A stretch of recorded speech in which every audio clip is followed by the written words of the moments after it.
Hello guys, in this video I will show you how to cancel Plenty of Fish subscription. So first of all I will show you how to do this on POF website.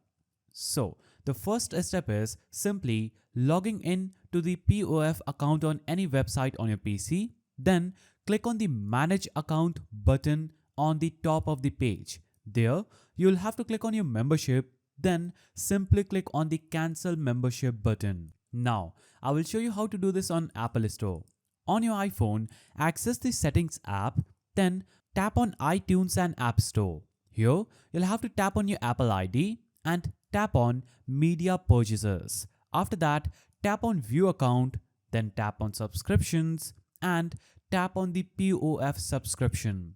Then you will get the option to cancel subscription. Simply tap on that option and you would have successfully cancelled subscription for POF on App Store. Now, I will show you how to do that on Google Play Store. Simply open your Android phone, access the Google Play Store application, tap on your avatar at the top right corner of the screen. Now, tap on Payments, then tap on the POF subscription and click on Cancel Subscription. After doing this, you would have successfully cancelled Plenty of Fish subscription. So that's how you do it. If you found this video helpful, please don't forget to give it a thumbs up and thanks for watching.